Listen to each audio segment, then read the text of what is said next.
Selanjutnya adalah gaya magnet pada partikel bermuatan listrik. Artinya adalah partikel yang memasuki medan magnet ya. Sebuah jarah bermuatan listrik bergerak dan masuk ke dalam medan magnet sedemikian rupa sehingga lintasannya berupa lingkaran dengan jari-jari 10 cm. Jika jarah lain bergerak dengan laju 1,2 kali jarah pertama, maka jari-jari lingkarannya 20 cm. Ini berarti bahwa perbandingan antara massa permuatan jarah pertama dengan jarah kedua adalah berapa. Nah, ini berhubungan dengan momentum linear ya. Kalau sebuah muatan menembus medan magnet, maka dia akan mengalami gaya Lorentz. Nah, nanti persamaannya nanti yang kita buat adalah momentumnya mv sama dengan B kali muatan kali jari-jarinya. Bagaimana ini terjadi? Coba kita perhatikan video berikut ini ya. Ya, perhatikan di sini ada dua kutub magnet, utara itu north, kemudian selatan itu south. Medan magnet arahnya selalu dari kutub utara ke kutub selatan. Kemudian sebuah elektron masuk memotong tegak lurus terhadap medan magnet. Nah, nanti akibat dari masuknya elektron ini terhadap medan magnet, maka akan timbul gaya Lorentz yang arahnya ke atas, tegak lurus terhadap B, dan tegak lurus terhadap V. Akibat dari gaya Lorentz ini, maka elektron nanti akan bergerak melingkar dalam medan magnet tersebut. Nah, perhatikan seperti gambar seperti ini ya. Nah, dalam lingkaran ini berarti ada jari-jarinya. Inilah yang kita gunakan nanti untuk menghitung momentum linear yang dihubungkan dengan BQV. Nah, dari sini bisa kita lihat ya, bahwa gerakannya itu akan melingkar karena ada gaya Lorentz dengan kaidah tangan kanan. Maka nanti kita masukkan di sini M-nya kita buat M1, ini M1 kali V1 sama dengan B kali Q1 kali R1. Nah, dengan metode ini M2 kali V2 juga akan sama dengan B Q2 kali R2. Nah, yang diminta adalah perbandingan antara massa dengan muatan. Berarti nanti kalau kita buat perbandingannya, kita buat dulu persamaan M kali V sama dengan B QR. Kalau ini sama-sama kita bagi dengan Q, ini kita bagi dengan Q, maka nanti MV kali Q. Nah, kemudian juga ini nanti akan kita bagi dengan V, ini juga kita bagi dengan V, maka ini habis kemari. Nanti persamaan yang kita peroleh adalah, ini adalah M per Q akan sama dengan B kali R per V. Maka dari sini kita berangkat nanti, kalau kita buat M1 per Q1 banding M2 per Q2, nah akan sama nanti B kali R1 per V1 dibandingkan dengan B kali R2 per V2. Nah, ini akan kita coret. Maka nanti bisa kita buat nilainya ini akan sama dengan R1 adalah 10, sementara V1 kita buat V1. R2 adalah 20, sementara V2 1,2 V1. Coret di sini. Nah, nanti dari perbandingan ini bisa kita perbesar ya. Coba sama-sama kita coret dulu nolnya, kemudian kita kali 6.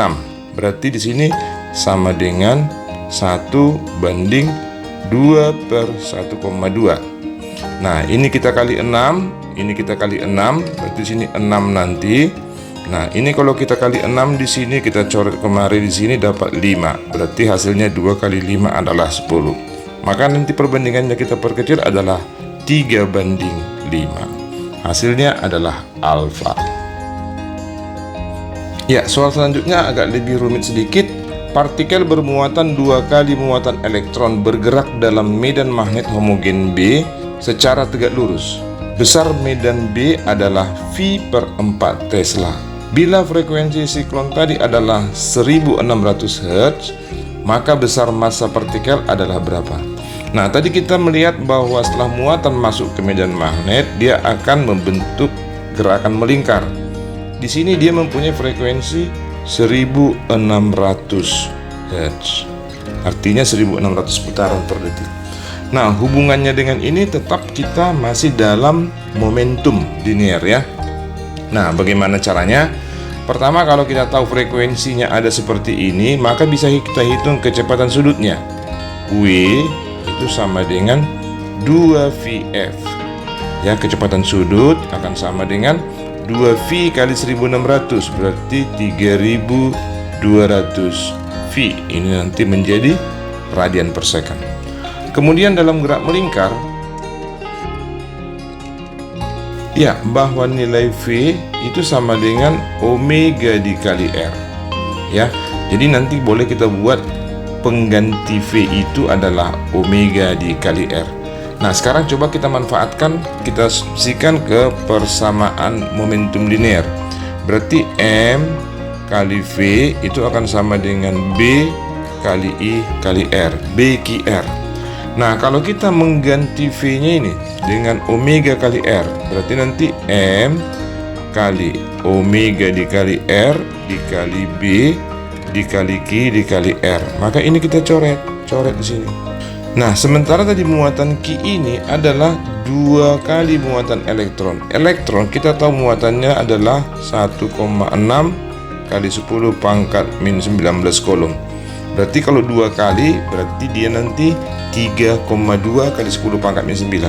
Nah, maka dengan demikian nanti bisa kita hitung M sama dengan B dikali muatannya kita ganti dengan 3,2 kali 10 pangkat min 19, maka dibagi dengan omega. Omeganya udah kita dapat tadi, besarnya adalah 3200 pi. 3200 pi. Nah, B tadi udah kita ketahui bahwa nilainya adalah V per 4, maka kita ganti ini dengan V per 4.